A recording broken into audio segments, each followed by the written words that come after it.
Hey everybody, Tim Lerch here, John Stowell. Hey Tim. How you doing, man? Good to see you as always. Very good to see you too. We're going to play a little fun game here.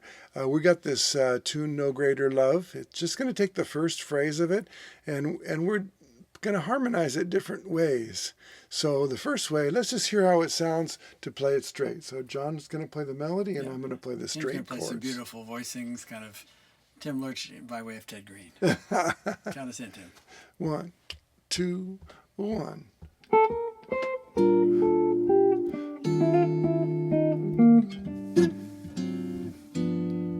Should we tell them what you just did? Sure. I played B flat, then I played E flat 9 sharp 11. Then I played A flat 7 with a sharp 11, and then G7. But I don't think I leaned too heavily on the melody, so we could try it again. Let's hear how that sounds again. 1, 2, 1.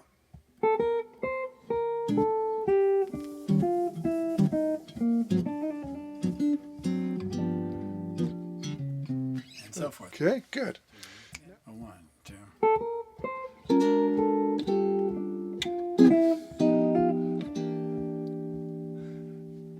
That you were kind of playing with the rhythms a little bit in terms of displacing the phrases. Yes. The first time I played it, I played these little 2-note tritone movements, just down and chromatically, but I was playing. Yeah. And this little glissando on top. And then that last time, I think it worked out quite nicely. I played this. Common tones. Yeah. All good. Okay. So voice leading is a critical part of the way you approach accompaniment, obviously. Right. Okay, now we're going to get into some John Stowell stuff. Let's try this one. Okay, so Tim's going to play the melody now, and I'll play the chords, and I'll explain to you what we did okay. afterwards. Count us in, Tim. 2, 1.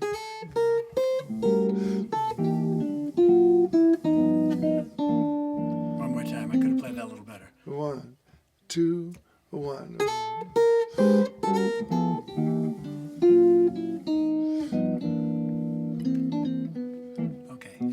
That's where we'll go eventually. Okay, so this one has a completely different set of root movements as the original. So I started, again, I was thinking of the melody on top, but rather than play that as a tonic B flat, I played it as an A13 flat 9. And this is just an A7. It just looks like essentially a triad with a flat 9 in the bass, but it's an E flat triad with an E in the bass, but I'm thinking of that as an A7. These are diminished major 7 voicings that you guys probably recognize. So the melody originally would be, but I'm going, so I'm hearing that opening couple of notes of the melody as A7 altered.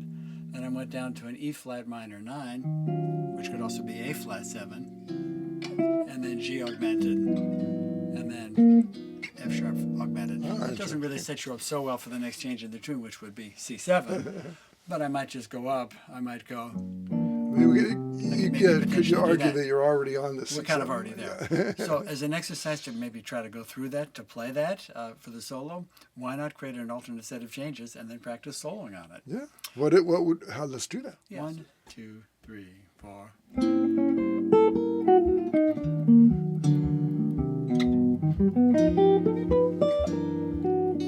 So that matched it up pretty well. Yeah. Would you ever want to use that? Maybe, but I would argue as an exercise sometimes to go through something that feels like non-functional harmony.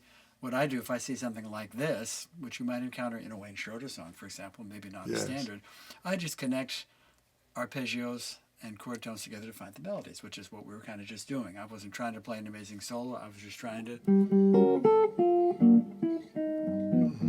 So when I can hear that, we can probably find a melody to play if we're just connecting chord tones.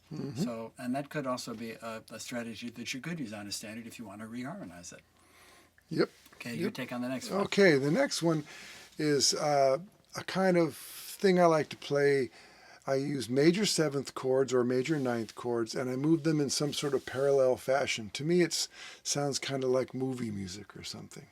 And I'm playing the melody, yes? Yeah, you're playing the melody. Okay, count us in. 1, 2, 1.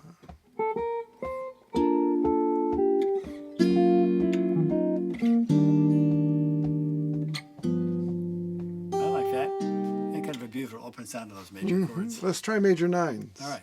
1, 2, 2, 1.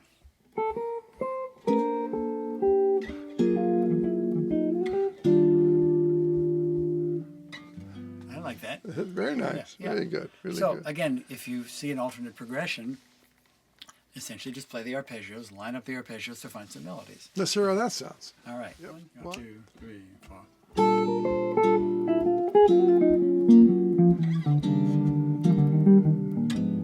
There we go. Yeah, could that work? That absolutely It would work. Yeah, I think it would work. And it gets us where we need to go at the right time. that's- Last that came one. up This with. is John's.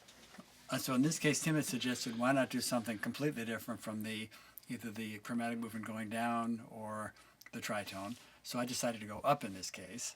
And some of these have some tension, some do not. 2, 1, 2.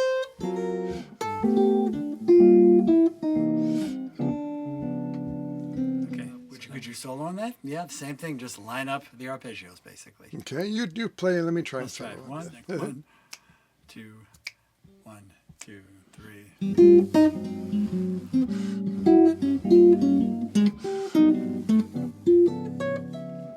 That's pretty much it. Yeah. Want to hear a chorus? Yeah. And we'll play. 1, 2. You got melody. 1, 2, 3.